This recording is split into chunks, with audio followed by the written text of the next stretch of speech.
میں سے ایک صحابی کا تذکرہ، ایک جلیل القدر امین امت، السابقون الاولون میں سے چمکتے ہوئے ستارے حضرت ابو عبیدہ بن جراح رضی اللہ تعالیٰ۔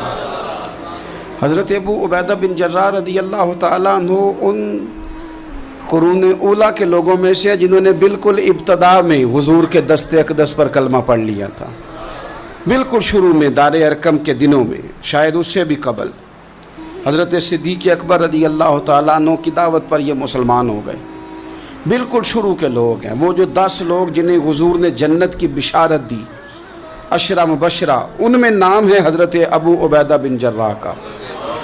صحیح بخاری میں حدیث ہے، نبی پاک صلی اللہ تعالیٰ علیہ وسلم نے فرمایا ہر امت کا ایک امین ہوتا ہے، اور فرمایا میری امت کے امین حضرت ابو عبیدہ بن جراح ہیں رضی اللہ تعالیٰ عنہ۔ اہل نجران کے کچھ لوگ آئے، انہوں نے عرض کی حضور کوئی ایک شخص ہمارے ساتھ روانہ کریں،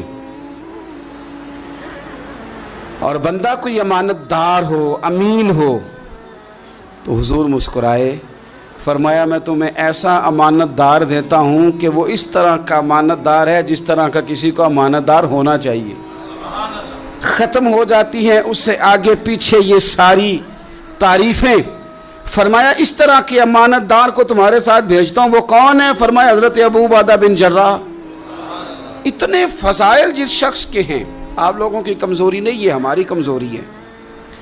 ہم نے چاند ایک صحابہ کے تذکرے کیے، باقی بزرگ ترین شخصیات امت کے سامنے آنے سے وہ اس لیے رہ گئیں کہ ہماری ترجیحات کچھ اور چیزیں تھیں، ہمارے فکر کی جولانیوں میں کچھ اور چیزوں نے جوش زیادہ مارا۔ حضرت ابو عبیدہ بن جراح وہ خوبصورت آدمی ہے کہ ابن ماجہ میں ایک بڑا انوکھا فرمان موجود ہے۔ ابن ماجہ میں حضرت عائشہ صدیقہ رضی اللہ تعالیٰ عنہ سے کسی نے پوچھا کہ نبی پاک صلی اللہ تعالیٰ علیہ وسلم کو سب سے زیادہ محبوب کون ہے، حضور کو سب سے زیادہ پیار کس سے ہے؟ تو فرمایا سادی سی بات ہے، ابو بکر صدیق سے، عمر فاروق سے۔ اس شخص نے کہا نہیں، میں ان کے بعد پوچھنا چاہ رہا تھا۔ تو فرمایا یہ بھی بڑی واضح بات ہے، ان کے بعد میں نے حضور کو جن سے سب سے زیادہ پیار کرتے دیکھا وہ حضرت ابو عبیدہ بن جراح ہیں، سب سے زیادہ میں نے محبت کرتے دیکھا۔ اور مسلم شریف میں یہ حدیث آپ کو ملے گی، حضرت عائشہ صدیقہ فرماتی ہیں اگر حضور خود اپنے فرمان سے خلیفہ بناتے تو اپنے بعد ابو بکر کو بناتے، ان کے بعد حضرت عمر کو بناتے، ان کے بعد بناتے تو ابو عبیدہ بن جراح کو بناتے۔ اتنا بڑا آدمی حضرت ابو عبیدہ بن جراح رضی اللہ تعالیٰ، اتنی بڑی شخصیت۔ اور پتہ ہے آپ کو ان پر صحابہ کا اعتماد کس طرح کا ہے؟ جب حضور علیہ السلام کے وصال ظاہری کے بعد صحابہ بیٹھے نا، میٹنگ ہو رہی تھی خلیفہ بنانے کے لیے، امت کا اجماع ہو رہا تھا حضرت صدیق اکبر پر، تو ایک دوسرے سے نہ پوچھا جا رہا تھا کہ آپ کی نظر میں اگر بیعت کی جائے تو کس کی کی جائے، آپ کی نظر میں بیعت کی جائے تو کس کی کی جائے، آپ کی نظر میں اگر امیر مقرر کیا جائے تو کسے کیا جائے، آپ کی نظر میں خلیفہ کس کو ہونا چاہیے؟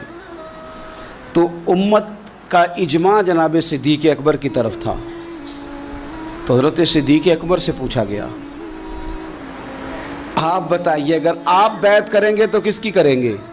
تو حضرت صدیق اکبر نے کہا 2 لوگوں کی، اگر حضرت عمر کو آگے لگاؤ گے تو پھر بھی میں بیعت کر لوں گا، اور اگر ابو عبیدہ بن جراح کو آگے لگاؤ گے تو میں پھر بھی بیعت کر لوں گا۔ میں ان دونوں کی بیعت کرنے کو تیار ہوں۔ یار اتنا بڑا آدمی، کتنی کو کتابیں لکھی جانی چاہیے تھی، کتنے کو دن منانے جانے چاہیے تھے، کتنے کو ان کے نام ہمیں خطبے کرنے چاہیے تھے، کتنے کو تذکار ان ہستیوں کے ہونے چاہیے تھے۔ حضرت عمر فاروق رضی اللہ تعالیٰ عنہ کا وصال ہو رہا ہے، چونکہ جناب ابو عبیدہ بن جراح رضی اللہ تعالیٰ عنہ پہلے وصال فرما گئے تھے، تو جناب عمر فاروق رضی اللہ تعالیٰ عنہ کا وصال ہو رہا ہے۔ کسی نے کہا کسی کو خلیفہ نامزد کر دیں، فرمایا 6 لوگوں کی میں نے کمیٹی بنا لی ہے، کسی کو بنا لینا۔ ہاں اگر آج ابو عبیدہ بن جراح ہوتے تو پھر میں کمیٹی نہ بناتا، پھر میں ان کو امیر بناتا، اور اگر رب مجھ سے پوچھتا کہ عمر کس کو امیر بنا کے آئے ہو تو میں کہتا اے اللہ جسے تیرے نبی کریم نے امین فرمایا تھا۔ انہیں میں امیر بنا آیا ہوں. اتنے بڑی شخصیات، اتنے بڑے نام، اتنا بڑا مرتبہ. اور پھر 2 ہجرتیں کی حضرت ابو عبیدہ نے. حبشہ بھی گئے، مدینہ بھی آئے، ہر جہاد میں شامل ہوئے. اور عشق کے امتحان دینے کی باری آئے تو سب سے پہلے دیے. زرہ کی 2 کڑیاں ٹوٹ کے احد کے میدان میں حضور کے رخساروں میں پیوست ہو گئی تھی. دوڑ کے آئے حضرت ابو عبیدہ اور ایک کڑی اتاری، اپنے دانت سے زور سے کھینچی تو ایک دانت ٹوٹ گیا. پھر دوسری کڑی زور سے نکالی حضور کے رخسار نور سے تو دوسرا دانت ٹوٹ گیا. لیکن حضور کی تکلیف برداشت نہیں کر سکے. عجیب امتحان لیا ان کی محبت نے بھی، عجیب امتحان لیا. اعظم بلا سے اپنی وہ ہستی ہی کیوں نہ ہو، جو چیز اس کی راہ میں حائل ہو پھونک دو. عجیب امتحان لیا. احد کے میدان میں ان کے والد ان کے مقابلے میں آ گئے تھے. یہاں تو مقابلہ ہوتا ہے نا دولت اور دین کا، تو لوگ کمزوری دکھا جاتے ہیں. وطن اور دین کا تو لوگ کمزوری دکھا جاتے ہیں. یہاں تو مقابلہ ہوتا ہے نا ہمارا اپنے نفس کی خواہشات اور دین کا، تو غلبہ کچھ اور چیزیں لے جاتی ہیں، لیکن سامنے باپ ہے اور اس طرف دین ہے، حضور کی محبت ہے، نبی پاک کی غلامی ہے. مقابلہ ہو رہا ہے، قبول کس کو کرنا ہے؟ تو حضرت ابو عبیدہ نے پھر فیصلہ کیا، میدان احد میں تلوار اٹھائی اور باپ کی گردن کاٹ کے پھینک کے لوگوں کو بتایا کہ کائنات میں ہم سب سے بڑھ کے پیار کرتے ہیں تو مدینے والے محبوب سے کرتے ہیں. اتار دی گردن باپ کی. حضرت ابو عبیدہ بن جراح رضی اللہ تعالیٰ عنہ نے اس طرح قربانیاں پیش کیں. میدان کے آدمی تھے، میدان میں رہے، ساری زندگی میدان میں رہے، لشکروں کی قیادت کی ساری زندگی. حضرت ابوبکر صدیق رضی اللہ تعالیٰ عنہ نے ان کو جہاد کے لیے بھیج دیا تھا. حضرت عمر کا بڑا اعتماد رہا. دوستی کس سے تھی؟ حضرت معاذ بن جبل سے. گہرے دوست کون تھے؟ حضرت خالد بن ولید. ان لوگوں سے گہری دوستی تھی. سادہ بود و باشت، سادہ کھانا، سادہ اٹھنا بیٹھنا، سادہ مزاج. حضرت عمر فاروق رضی اللہ تعالیٰ عنہ ملک شام گئے، یہ بھی ملک شام میں تھے. جناب عمر فاروق کے مزاج میں جلال تھا. آپ نے کچھ لوگوں کو دیکھا جنہوں نے زرق برق لباس پہن لیے، بڑے بڑے عالی شان بنگلے بنا لیے، بڑے بڑے گھروں میں رہنے لگے. تو حضرت عمر کو اتنا جلال آیا کہ زمین پر اتر کے نا سنگریزے اٹھا کے تو لوگوں کو مارتے تھے. فرماتے تھے اتنی جلدی حضور کی تعلیم بھول گئے اور تم نے اجمیوں کے طریقے اپنا لیے.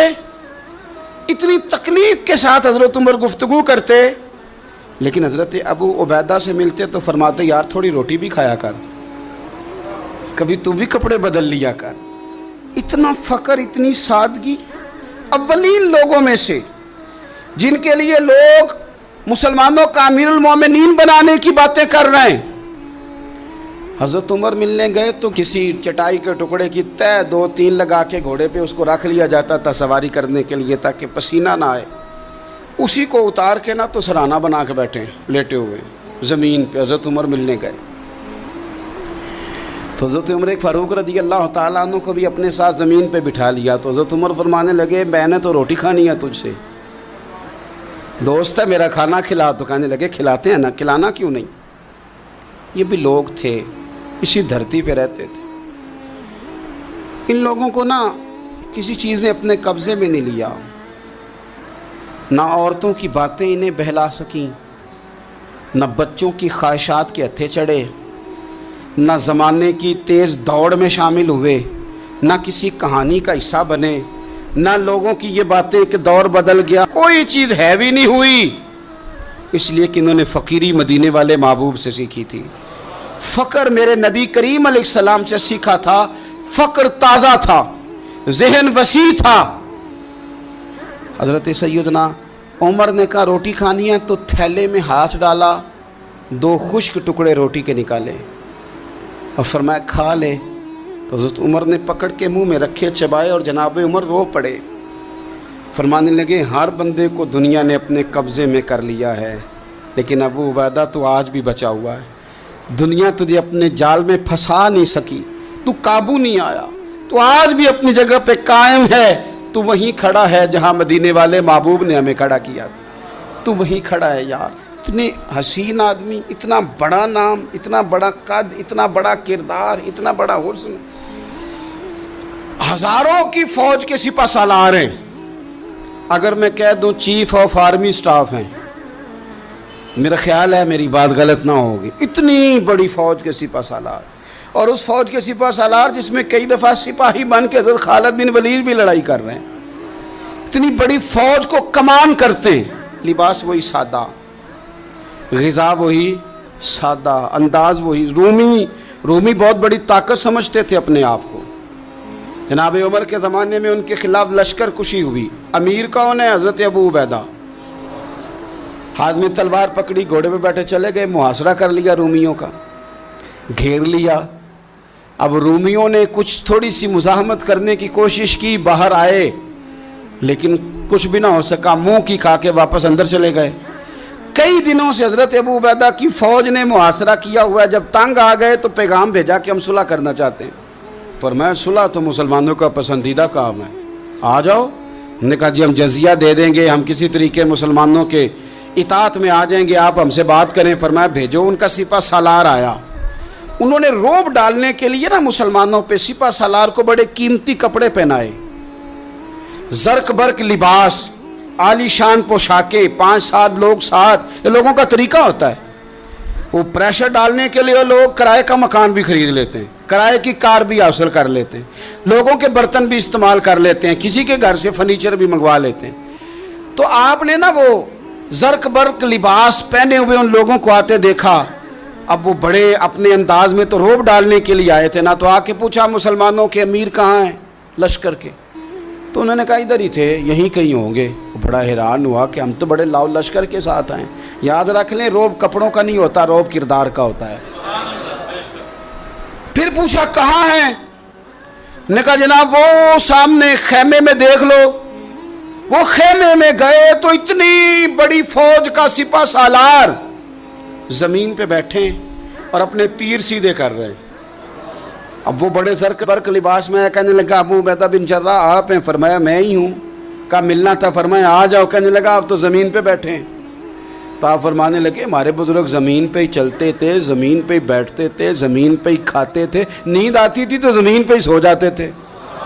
وہ حیرانگی سے کہنے لگا آپ اتنے بڑے سپہ سالار ہو کے اس طرح رہتے ہیں؟ فرمانے لگے میری ضروریات ساری پوری ہوتی ہیں، پھر بھی کبھی کوئی مشکل بن جائے تو میں تھوڑا سا قرضہ لے لیتا ہوں حضرت معاذ بن جبل سے، ان کو مشکل آ جائے تو مجھ سے لے لیتے ہیں۔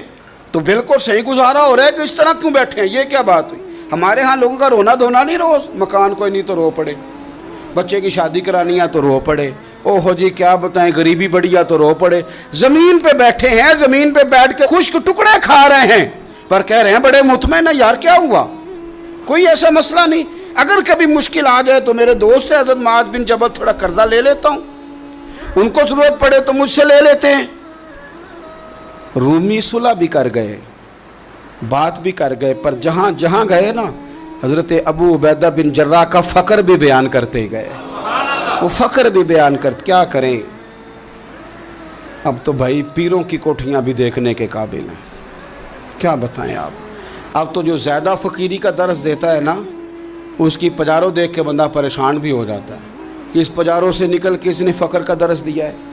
اب تو جناب لوگ یہی کہانی آ کے سناتے ہیں، یہی کہانی، یعنی کچھ امیر لوگ ہیں وہ کئی دفعہ جلسوں کا ٹائم لینے آتے ہیں تو لگتا ہے کہ پیرانے پیر ہیں، یہ کہتے ہیں فلانے پیر صاحب بھی میرے پاس آتے ہیں، فلانے بھی آتے ہیں، فلانے بھی آتے ہیں، فلانے بھی، شکر ہے جی اللہ کا، فلانے کو فون کروں تو وہ آ جایا کرتا ہے۔ میں نے ایک سے کہا، میں نے کہا یار آپ نے لیا کیا، سیکھا کیا؟ آپ تو ابھی بھی وہاں کھڑے ہیں کہ دولت ہی سارا کچھ ہے، کیا لیا آپ نے اتنے پیروں کو بلا کے، حاصل کیا کیا، ملا کیا؟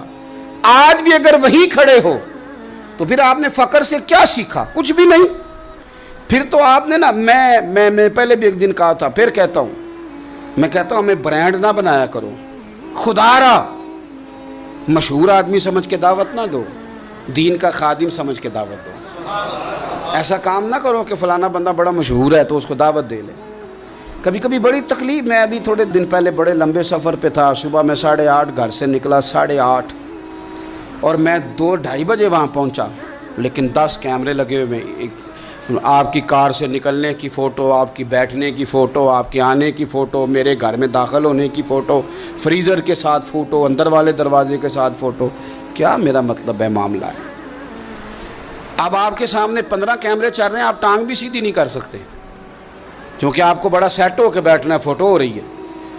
تو کافی ٹائم گزر گیا تو میں نے ان سے کہا کہ یار میں 7-8 گھنٹے مجھے مہربانی کرو ٹانگیں تو سیدھی کر لینے، اس کو ذرا بند کرو کیمرے کو، اور مہربانی کرو ایک پانی کا گلاس ہی دے دو، چائے کا کپ ہی پوچھ لو.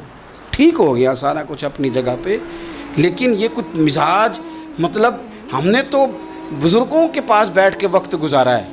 اور میں آپ کو ایمانداری سے کہتا ہوں، میں کسان کا بیٹا ہوں. آج بھی میں بڑے شوق سے، رات میں نے اچار سے روٹی کھائی ہے. گھر والوں نے کہا کہ کچھ بنا دیتے ہیں، میں کہا اچار لے آؤ، نہ پیا ہے نا. اس لیے کہ میں غریب ماں کا بیٹا ہوں. مجھے اچار تسلی دیتا ہے، تشفی دیتا ہے، مجھے سکون دیتا ہے. میں اپنے غریب دوستوں کے اندر بیٹھ کے آج بھی فخر محسوس کرتا ہوں. بڑی کوٹھیاں تکلیف دیتی ہیں، اس لیے کہ میں نے وہ وقت بھی دیکھا ہے کہ جب ہمارے ایک تایا جی تھے تو ان کے گھر کی دیوار گر گئی تھی، تو ابھی ان کو پیسے نہیں مل رہے تھے، تو میرے ابا جی نے کہا ان کے گھر جا کے سو جاؤ. انہوں نے دیوار کے آگے 4 پائیاں لگا کے سونا ہے، کوئی گھر میں نہ آ جائے. تو مطلب یہ کہ آپ مہربانی کریں. یہ دیکھو، یہ میرے نبی پاک کے غلام ہیں، ان کی سادگی دیکھو، ان کی فقیری دیکھو. 2-4 دن پہلے بچوں کا کھانا پکا ہوا تھا، بچے لائن میں نہ، کھانا کافی سارے بچے ہیں تو رات کو لائن میں لگ کے روٹی لیتے ہیں. میں بھی لائن میں لگ گیا بچوں کے ساتھ. مجھے کہنے لگے آپ کیوں لائن میں لگے؟ میں نے کہا یہ اپنا وقت یاد آ گیا نا، دل کر رہا ہے. میں نے ان کے لیے نا پلیٹیں بنوائی ہیں، اس کے اندر سالن کی جگہ چٹنی کی جگہ. تو میں نے باورچی سے کہا اسی پلیٹ میں کھانا ڈال کے نا میرے لیے گھر بھیج یار، یہی والی روٹی بھیج، یہی کھانے کو دل کر رہا ہے. یہ آپ کا اصل ہے، یہ آپ کا اصل ہے. مہنگے کپڑے آپ کا اصل نہیں ہوتے، وہ تو برانڈ ہے. اس میں تو آپ بیٹھتے ہیں تکلف سے کہ ان کو سلوٹیں نہ پڑ جائے. اس میں تو آپ کسی سے صحیح طریقے سے سینہ بھی نہیں ملاتے کہ کہیں کو مسئلہ نہ بن جائے. حضرت ابو عبیدہ بن جراح رضی اللہ تعالیٰ عنہ نا اپنے گھر میں بیٹھ کے رو رہے تھے، روتے جا رہے تھے. تو کسی نے کہا کیوں رو رہے ہیں؟ مسند امام احمد بن حنبل میں موجود ہے. فرمانے لگے نبی پاک علیہ السلام نے مجھے ایک دن کہا تھا کہ فتح ہو جائے گی، بڑے بڑے علاقے فتح ہوں گے، تو اپنے آپ کو سنبھال کے رکھنا. 3 خادم تیرے لیے کافی ہیں، ایک جو گھر میں کام کاج کرے، ایک جو تیری خدمت کرے، ایک جو تیرے سفر میں جائے، اور 3 سواریاں تیرے لیے کافی ہیں. زیادہ لوگوں نے بڑے بڑے جانور رکھے ہوتے تھے نا، 3 سواریاں ابو عبیدہ تیرے لیے کافی ہیں. ایک تیرے سفر کے لیے، ایک مال و اسباب اٹھانے کے لیے، ایک تیرے غلام کے لیے. زیادہ مال نہ جمع کرنا. یہ بات کرتے ہوئے رو پڑے. فرمانے لگے ہم لوگ اس جگہ رہ نہیں سکے جہاں حضور نے کھڑا کیا تھا. میرا استبل گھوڑوں سے بھر گیا ہے اور میرے گھر میں غلام بھی زیادہ ہیں. حالانکہ صحابہ کہتے ہیں کہ کچھ ایسا نہیں تھا، لیکن چند چیزیں جو موجود تھی ان پر بھی روتے تھے اور فرماتے تھے. نبی پاک صلی اللہ علیہ وسلم نے فرمایا تھا قیامت کے دن میرے زیادہ قریب وہ شخص ہوگا کہ جس طرح میں چھوڑ کے جا رہا ہوں قیامت میں مجھے اسی طرح ملے.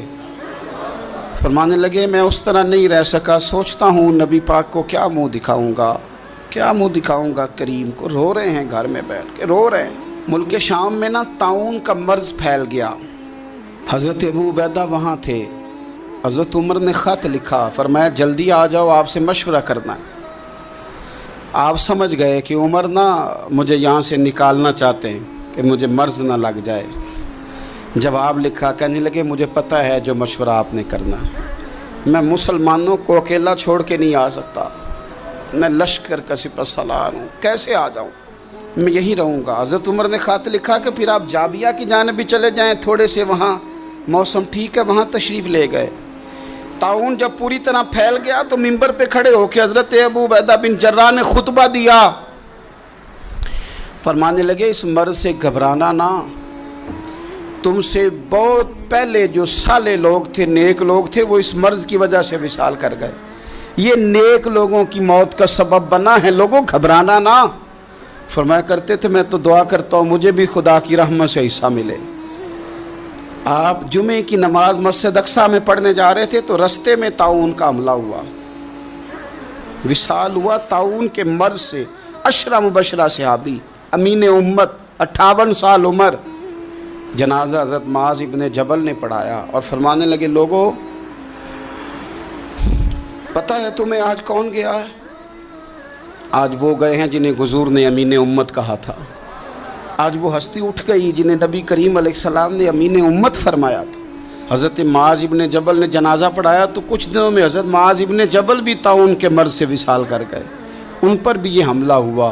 ملک شام میں حضرت ابو عبیدہ بن جراح کا مزار پر انوار ہے، حضور سے فقر سیکھا، زندگی فقیری میں گزاری۔ ان لوگوں نے کسی مقام پہ بھی اپنے آپ کو حضور کی تعلیمات سے پیچھے نہیں کیا، عظیم لوگ تھے۔ ان کی زندگیوں کو پڑھیں، ان کے اقوال کو سنیں، ان کے ارشادات پر غور کریں، اور بڑے اعلیٰ ظرف تھے۔ حضرت خالد بن ولید گورنر تھے صوبے کے، جناب عمر فاروق نے ان کو معزول کر کے حضرت ابو عبیدہ بن جراح کو تعینات کر دیا۔ ان کو جب تعینات کیا